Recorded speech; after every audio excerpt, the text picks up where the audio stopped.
everybody, it's Haley. Welcome back to my channel. Today we're going to be doing my July reading wrap up. And I'm really excited because July was like one of the best reading months for me this year so far. And the main thing I think that contributed to that was I did not have a set TBR for the first time in 2024. Prior to this, I have been doing TBR jar prompts, which are very fun, but obviously limit what you're picking from. And then I've also done the month of June, I read an entire author's almost their whole book verse. And so that was my focus that month. So the last 6 months before July were pretty much all like a set TBR, very much so reading books that are already picked. And there was a lot less wiggle room in those months to read books that I wanted to read in that moment. And so July, because it is summertime and I'm a teacher, so I'm on break, I get more time to be able to read. I just said, you know what? I'm going to mood read this month. The whole month, we're going to just read whatever I want to read. And I loved it. I loved it so much. If you are somebody who does a set TBR and you're somebody who likes to mood read, take a month off and just enjoy, because I cannot recommend it enough. I feel like it really made me excited about a lot of books, because there's a lot of books I wanted to read and I just wasn't getting around to because it wasn't fitting in my TBR for each month. So they got put off. And finally, I made the time to read them and I'm so excited. So it's a very random month in July, but full of a lot of good books. So just a little recap. This month, I was able to read 4 fantasy, 4 romance, and then 3 dark romance. So that was a pretty solid list. I was able to read 11 books last month and I really enjoyed the majority of them. There are multiple 5 stars, so just a really solid month for me, and I'm gonna dive right in. So just kind of buckle up and let's get into it. Okay, so I think how I'm going to do this is I will run through all the physical copy books I have, and then I will go through all the books I read on my Kindle. And I will say the books I read on my Kindle were a little bit less anticipated, but some of these physical copies I've been waiting months for. So first things first, I dove in this month. The first physical book I read was Powerless by Lauren Roberts. I was so excited to read this book because I have heard so many good things, as I'm sure most all of you have. Like, there are so many people with so many opinions on Powerless. So I was so excited to read it this month, and especially because Reckless was released and I also own Powerful. I really want to read the novella and then the sequel to this in the next month. So I read this and I gave it a solid 4.5 stars. I didn't give it 5 because it definitely was, to me, it felt like the first book in a series. I mean, where we leave off, where everything's going, it was just kind of like, you can tell this is part of a trilogy and not a like one and done book. So there was parts where I was left wanting more, where I was kind of like, could we go into this a little more? But obviously, I'm sure for the sake of the series, she left a little bit of questions open, which I am totally fine with. I loved Kai and Peyton's relationship. Their dynamic was so entertaining. Like, when I say rivals to lovers, this is what I'm talking about. And really, I wouldn't even say rivals to lovers, because I guess we could call them lovers, but I feel like their time being lovers was so short. We could just really say rivals to non-rivals. I don't even know. I enjoyed these two so much. I loved being able to read and see their dynamic. I also loved being able to see Kit's perspective. I thought that was so cool to include not just the main FMC and MMC, but to also get to see the kind of secondary MMC and his point of view. I felt like it actually added to the story, and with only 3 POVs, it definitely didn't take away from it. But getting to go through the trials, I was a little nervous because I am a little trialed out. Like, I feel like a lot of books have gone down the trials trope, and so I was nervous going into this one that the trials would bother me. but they didn't. It really didn't feel like they took away from the experience. I would say this was a good amount of plot and characters like back and forth. Plot driven, character driven, kind of on this like teeter totter back and forth, and I enjoyed that. So yeah, this was definitely a great first read of the month. 4.5 for sure. So excited to read the next one. Okay, book 2 of July was amazing. Archer's Voice by Mia Sheridan was my first 5-star of July, and let me tell you, I for a while was reading books and I was trying to see like, is that 5 stars? Is it? I don't know. Like, am I being too harsh? Am I not being harsh enough? Like, where is a 5-star? What does that feel like? And I've read a few this year that were pretty good, but I sometimes question, like, should I be giving more 5 stars? And then I read a book like this and I go, no, because you'll know when you read it. You know what I mean? Like, you know when you read a book that just clicks for you? That was this book for me. I loved this book. It was so good. It is such a good summer read. Also, if you're looking for a book to read in the summertime, even like August, September, this one I would highly recommend if you haven't read it yet. It stars Bree, and she basically is this girl who has experienced a lot of grief, a lot of loss in her life, and she lives in the city, and so she basically goes away to this small town. It's like a lakeside town in Maine, and it's where she and her family used to go when she was a kid. So she has really fond memories of this town, and of course, because her life is not going so great, she wants to go as like an escape. And quickly, you fall in love with this cute little town in Maine. The characters are great. I love when a book has good side characters, and this book does. Like, the side characters actually add value for the amount of page time we get. They are not a waste of space. I love how each of them contributes to the storyline. And while she's in this town, Bree meets Archer Hale, who is this man who basically, he is mute, and he's kind of like a cast out to this town's little society. He's not really a part of the culture there, just because he is somebody who uses sign language. He can't talk with people. So of course you have this dynamic where you have a town that really has shunned this one person, but then welcomes this other person in. And then, of course, the two of them come together and have a relationship that is really founded on kind of bridging and pulling in those people that have so much to offer, but maybe are not accepted by society. And I don't know what it is. This is like the second or third book I've read where there is a main character who is mute. And if you told me that was a trope that I would be interested in, I would be like, what? But I gotta say, this is like the second or third one. And every single time, I don't know if it's because of like the amount of work that the other characters have to do to appreciate them, or like the, I don't know, complexity to their character, but I eat up somebody who has a like alternative communication method. I don't know why that is, but it just adds so much. Like, if Archer was just a little odd, I don't think it would add nearly as much. There are so many pieces to this book that are specifically about his circumstances in life that I just think are so unique. I highly, highly, highly, highly recommend it. This book was 5 stars. And even a month later, I can't find a fault in it. It is so good. So highly recommend this book. All right, after I finished Archer's Voice, I was like, okay, 2 new books that I've read, physical copies of, and I haven't read a single sequel yet, and this is my month to kind of get to sequels since I'm not doing a TBR jar or anything. So I read the second book in the Crowns of Nyaxia series. This is The Ashes and the Star-Cursed King, which is by Carissa Broadbent.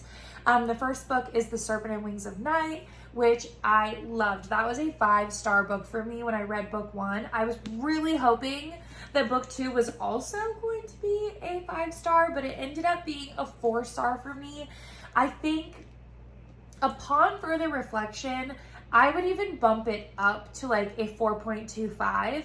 It definitely was not a 5, but it was a really good book. I think duologies are hard because a lot of them, if it's a duology and not like a series, you have to like hype up book 1 but wrap up book 2 in like this really quick succinction, you know? And so I think I appreciated book 2 a lot, and as I reflect, I like it more and more. It was so good. Like, Rain and Araya's characters to me are some of the best like short series romantasy characters that I've read, because again, these books are not like short books. These feel deceptively short. Also, the pages are like thin, so it's actually almost like a 600-page book, but it's not very thick. So I guess that was another thing, is it just kind of felt a little bit on the long side, but it was really good. The last 25% of this book, when the action happened, was great. I enjoyed that a ton. There was a lot of build up to it, and without giving away spoilers because it is a sequel, there was a lot of build up in the first 75% of the book. So I think that's kind of where it didn't quite hit that 5 for me. There was a lot of like, okay, it's coming, we can tell things are happening, but not really happening yet.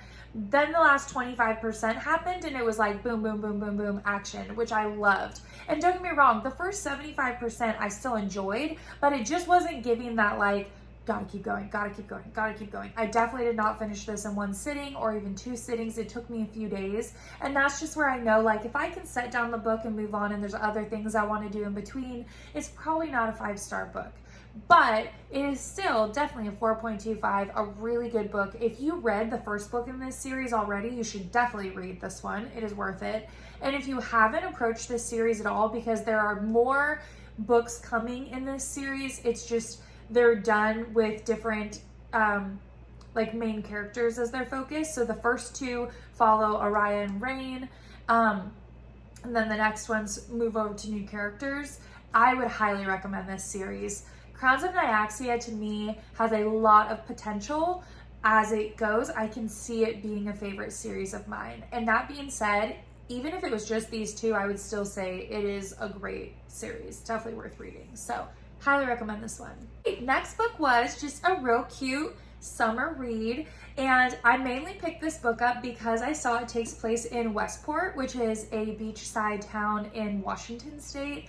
And since I am somebody who lives in the Pacific Northwest, even though I don't live near Westport, it's still something where it's like cool to read a book about a town where you've been and can just picture really easily. So highly recommend this book though. It actually took me away by surprise. Like, I read this intending to read kind of just like a cheesy summer romance, and it really was pretty good. Like, there were definitely cheesy parts, and I think like standalone contemporary romances can very easily go down the cheesy route. So I would definitely say it was not overly cheesy. I think just compared to what I normally gravitate towards, it was a little bit on the cheesy side, but I really enjoyed it. It is like the perfect easy breezy summer read. Basically, you have this rich girl, Piper, and of course I forgot her name because I always do, but Piper is this girl. She basically is this wealthy LA socialite, and she messes up her life big time. Or is she from New York? She might be from she's from a big city. And basically she messes everything up one night. Like, things go so far south right out the gate, first 2 like chapters of this book. And her stepfather is basically like, you know, you need a little reset to kind of like touch some grass and come to reality. And so he sends her to her town that she was born in, which is Westport, Washington, which is a fishing town. It's kind of like a seasonal touristy town in Washington, and it's on the coast. And so she is like, you're gonna send me where? And he basically says, you gotta spend a few months here and kind of like grow up a little. And so her sister volunteers to go with her, and they go to this town and they meet this lovely guy who is a captain on a fishing vessel. He mainly crabs up in like Alaska, but he also fishes a little bit. And his name is Brendan Taggart. And he is just this very grumpy captain. Definitely the grumpy sunshine trope in this book is real. And they end up realizing how much they actually can stand each other a lot more than they think over the course of her being there.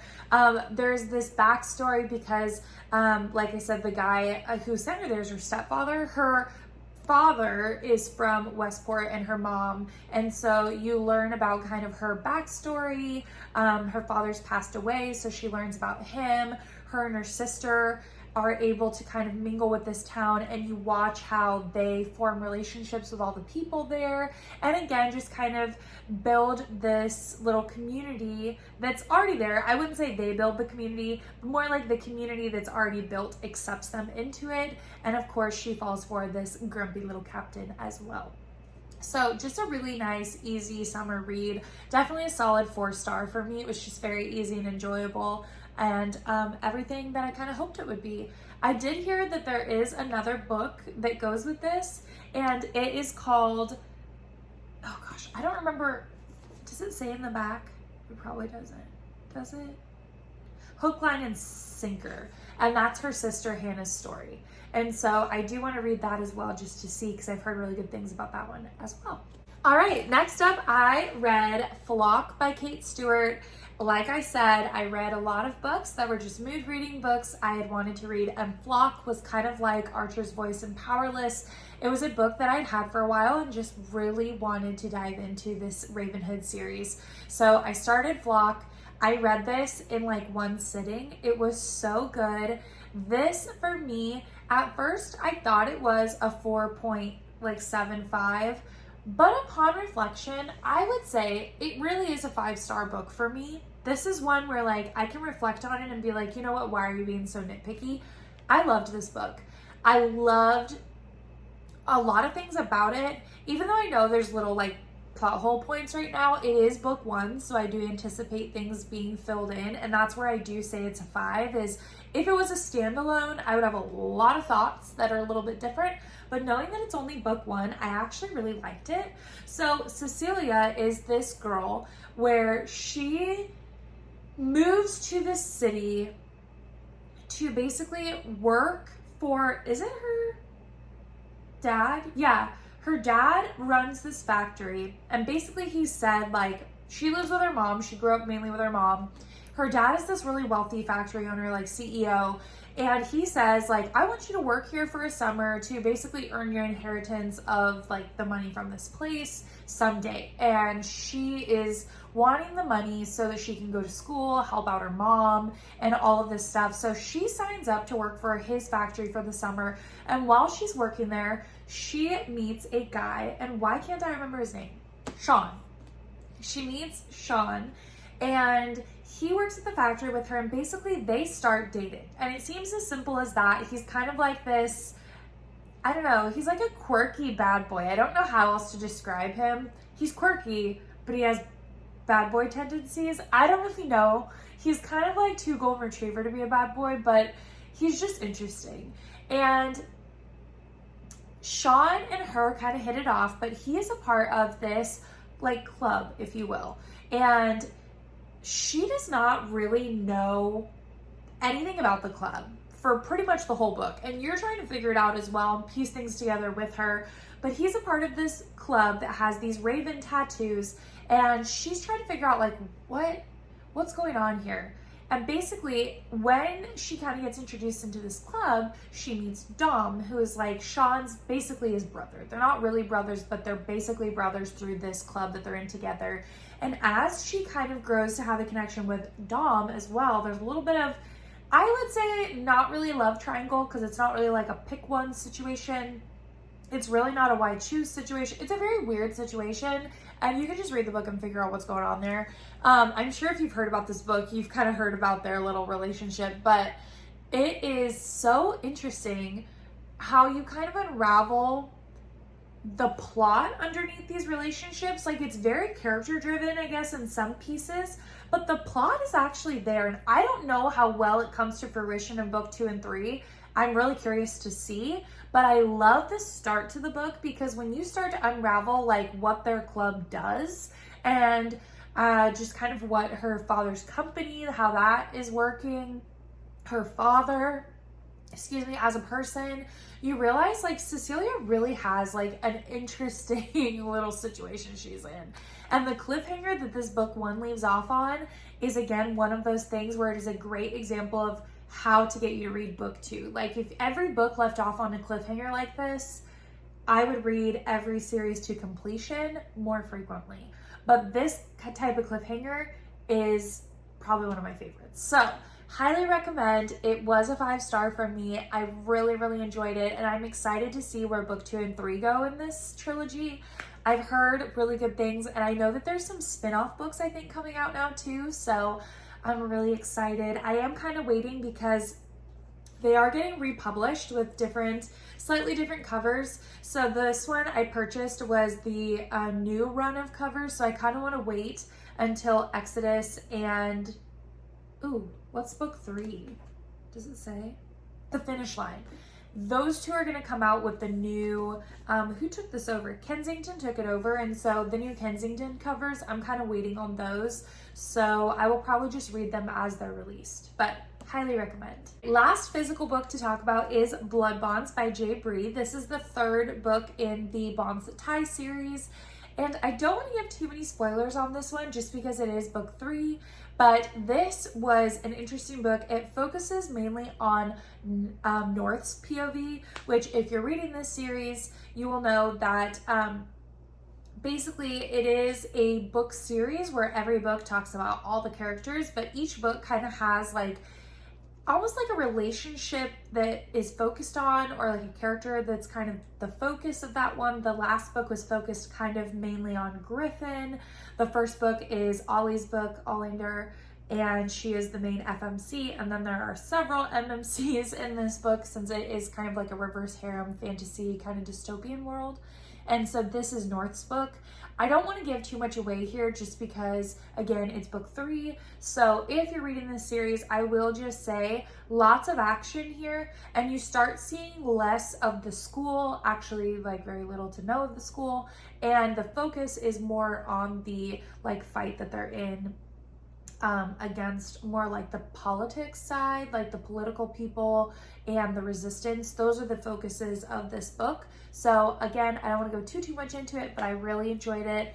I would give this one a solid 4 stars to even like a 4.25. I really enjoyed this book and I'm looking forward to book 4. Okay, officially done with the physical books that I read. On to the Kindle books. First off, I'm going to jump in with The Everking by L.J. Andrews. I read this book like midway through July and I absolutely love this book. This was a 5-star book. There were 3 main 5 stars this month, and this is the last one that I'm going to talk about. It was so good. The Everking was so surprising. I was so surprised. I got it because there was a Kindle deal where this book was either like 99 cents or free on a Stuff Your Kindle thing not too long ago. And so I picked it up for very cheap regardless. And I was like, okay, I've heard so much hype, so much chatter about this book. I really want to see what it's about. It is a Norse pirate crossover, if that makes sense, like a Viking, not Norse, but like a Viking pirate crossover. And it is done so well. The 2 worlds are kind of separate. So the Vikings are kind of the Earth Fae. They live in this one side of the world, and then the chasm splits them from these pirates who live in the Ever, which is kind of like the second section of the world. And basically, the pirates and the Vikings, they have been at each other's throats for a long time. Wars that covered the span of several different reigns of different kings and everything. And there is the current Everking and a princess of one of the Earth Fae, one of the kind of Viking style people. Basically, when he was held captive by the Earth Fae, she used to come and read him these fairy tales when he was in his cell. And he remembered her, and they kind of had this like connection, even when they were children, like this pull to each other. And so he vows, basically, after the Earth Fae kind of ruin a lot of his childhood, he's taken captive, his father dies, all this stuff happens. He basically vows when he escapes that he will come back someday and just kind of wreak havoc. And so fast forward to the future, he is now a king, the Ever King, and he captures the Earth Fae girl, and her name is Livia. She goes by Liv, and Eric is the king, the Ever King, and it is such a good book. It is not just enemies to lovers. I feel like that is such a not even good enough trope, but definitely like, I don't want to say fated mates, but it has that fated mates feel. It has, again, that like pirate, like everything's on a ship and we're at the sea. Things that I don't see a lot in other series, fantasy or not. And I loved that. I felt like there was so many unique aspects to the magic, the world, the politics. Everything in this book felt like it was in its own lane. Like it was in its own thing. I didn't read this book and think of any other books while I was reading it. You know, it's hard sometimes to read a fantasy book and feel like everything that you're reading is new and original. And this book felt that way, which is really why it keeps that 5-star for me. It was so entertaining. It was so original and a fun book. Like it's a longer read, but it was so enjoyable. The dynamic of the characters, there was that tension, that buildup, there's a conflict, like everything about it. Again, a really well-developed set of side characters, just so many aspects to this book that I really enjoyed, and I would highly, highly recommend it. The next book we're going to talk about is kind of a heavy one, but it's The Fabric of Our Souls by K.M. Moronova, and I don't even know, this book is heavy. This book, if you've heard about it, if you've heard people talk about it, I'm sure you've heard that. It is a heavy book, heavy into mental health. And definitely one where I would search up your triggers, because a lot of the stuff that's talked about in here, they do not hold back. She did not hold back whatsoever. And because of that, that made this book extremely emotional, which made me connect to it more. I almost feel like if she hadn't been as explicit with some of these thoughts and feelings and actions, I don't know that I would have felt the same way about the book. But that being said, it is definitely like a dark book. I kind of settled on like a 4.5 stars for this. It really had me reflecting on a lot and emotional about a lot of things, especially towards the end of this book. So I would recommend it, but I would say it's probably not for everybody. Now, I went into this book fairly blind, and I would kind of recommend that, so I don't want to give away too many spoilers, but basically our main FMC is severely depressed.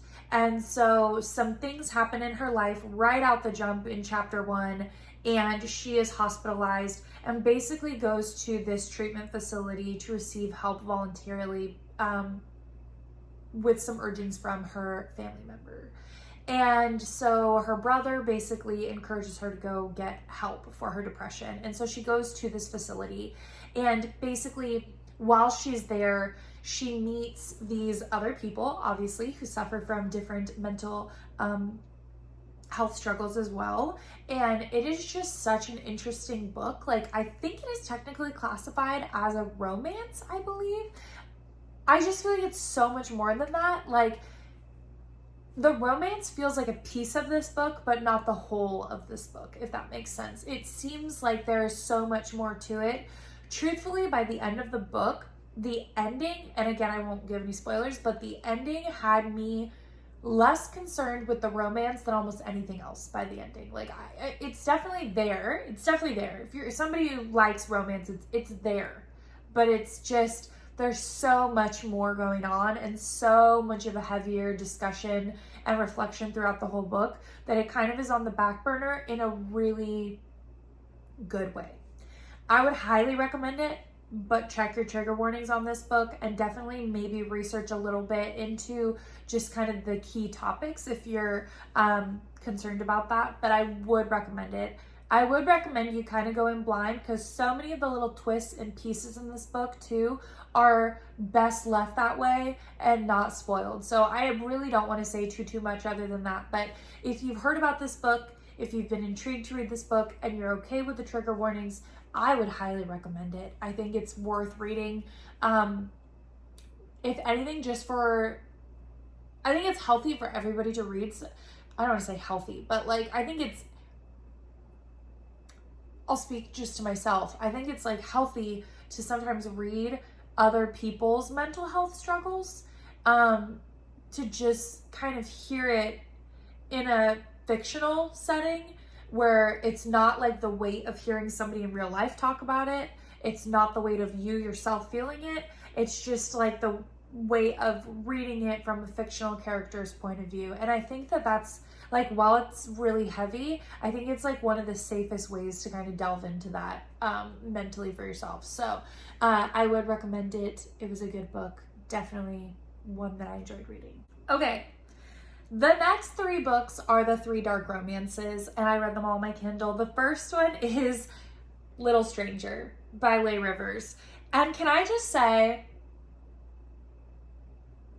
I read this because I've seen so much of it mentioned online. Of course, I'm sure if you're on TikTok, you've probably heard the audio clip of the narrator for the audiobook reading the Itsy Bitsy Spider little line in there.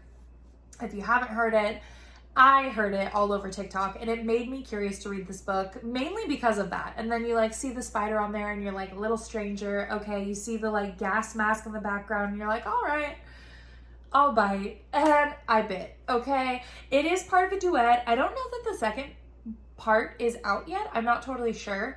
But this book is interesting. I've sat with this book a long time, and I cannot honestly tell you what I would rate this book. It is a book that I don't know. I've thought about it a lot, and I want to be able to give it a really solid rating and just say, this is a blah, blah, blah book. Here's my rating. I can't. I don't know how to even begin to describe this book to you other than it is short, it's quick, it's to the point, and it is pointy. Okay, so basically in a little synopsis, which you can definitely get the gist of all of this by reading the about, but it's 2 foster siblings basically, and they have a very weird relationship. If you've read any sort of foster sibling books, you probably get that gist just from me telling you that. They have a very complicated relationship, and of course, because they are foster siblings, they're not really related, so they kind of develop this very strange relationship that is, as they get older, it matures to being kind of romantic, the feelings that they have for each other. And it is a very interesting book because it is not quite like any of the other ones I've read. It definitely is on the darker side for sure, but basically things happen as they kind of grow up and hit the end of high school that lead to the brother being arrested, and basically he doesn't contact his sister anymore.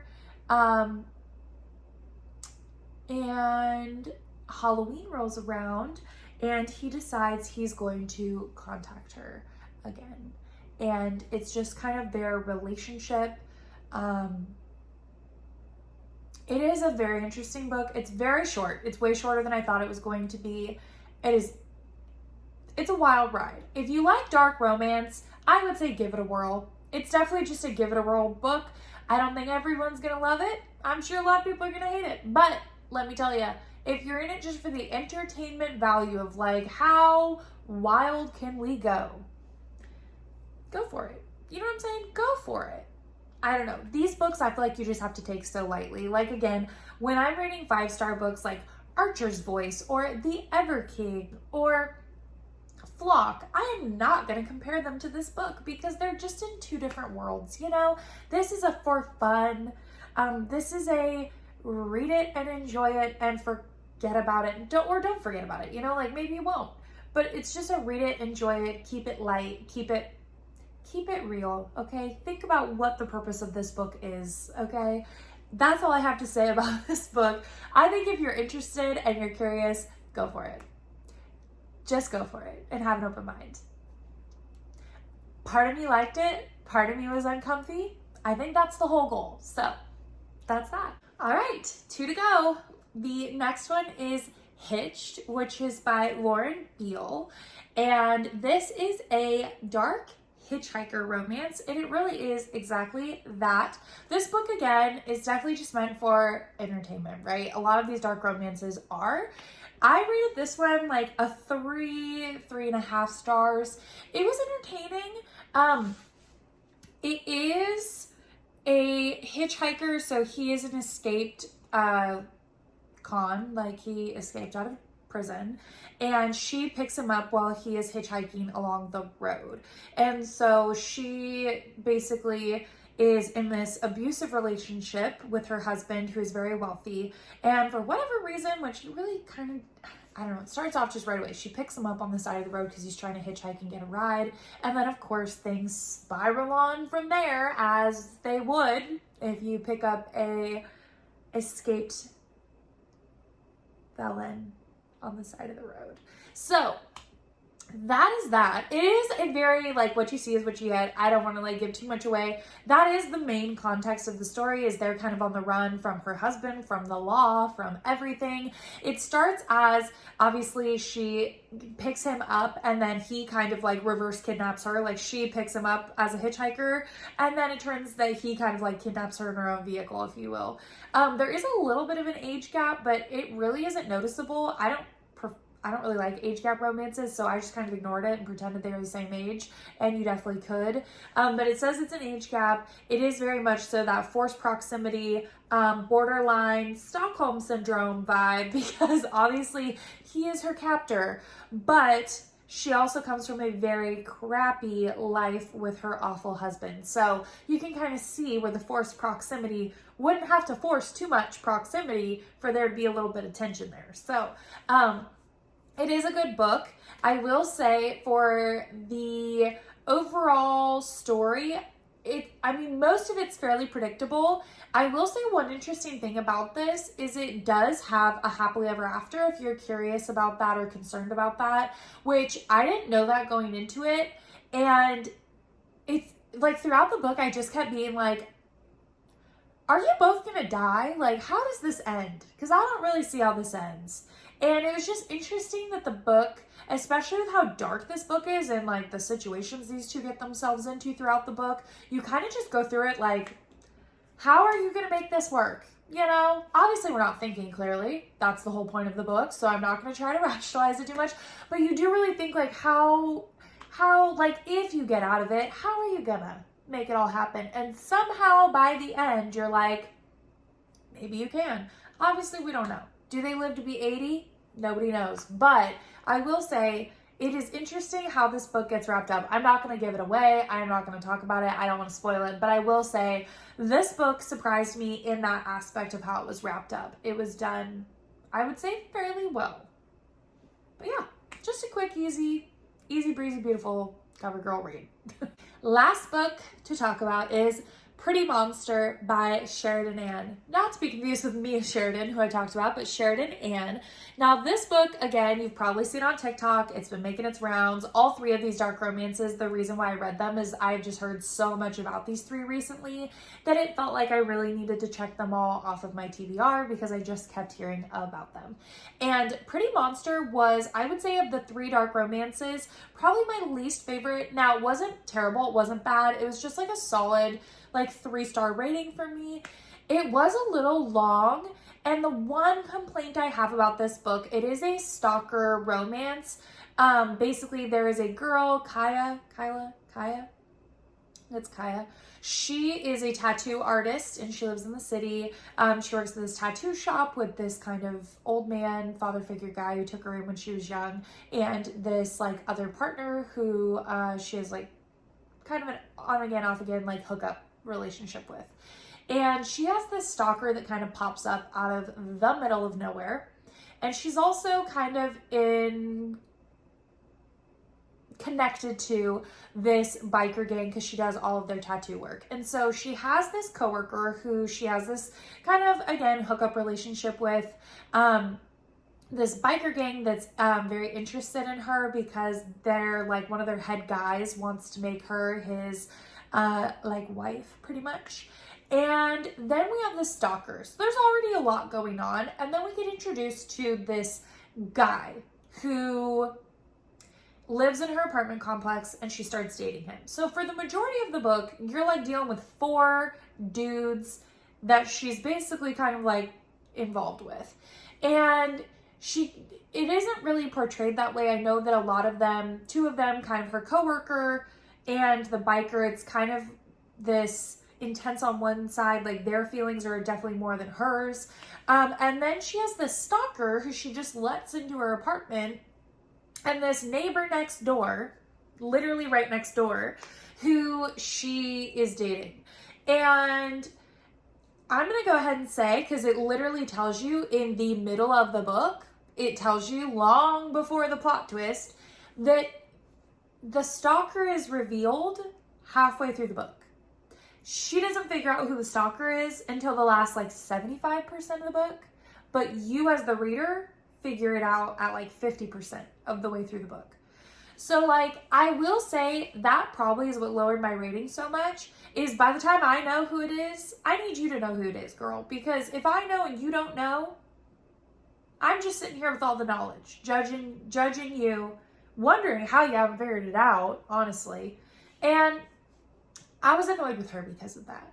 Now, I will say the concept is not terrible. Like the book itself, if you're just reading it for entertainment purposes, it's entertaining. It's a little long for what it is, but I get that she has also a lot of different loose ends she's got to tie up, so I kind of get it. I felt like the ending was really rushed because, again, you go through about 75% of the book. She has no idea what's going on. She's just stringing things along, letting the stalker in her house, her apartment, while also dating the guy next door and letting him know about the stalker. You know, just tell him all about it while also dealing with the tattoo shop guy, the biker guy. There's a lot happening. And then, of course, the last 25% is kind of where everything kicks off. But it just feels very rushed. Because it's like, again, we had all this build up through the majority of the book. Everyone's clueless until we're not. But she's clueless, at least. And then, boom, we're hitting a quick little wrap up. So that was my main complaint with this book. I don't think that everything was done bad. I wouldn't say it's a bad book. I would recommend it. It was interesting. I would just say there were pieces that, had they been tweaked a little bit, I think I would have liked it a lot more because there's a lot of potential in just the plot. I think just the way that it was fleshed out for the length of the book, we could have taken things out, added things in, and wrapped it up a little nicer, and I think I would have bumped the rating up.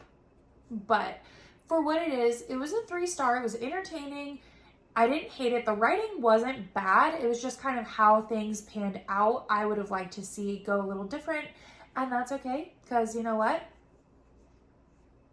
Just my opinion, and it's not that important. But I would say, if you like stalker romances, if that's something you're interested in, if you've seen all the advertisements online like I have and you're curious, give it a read.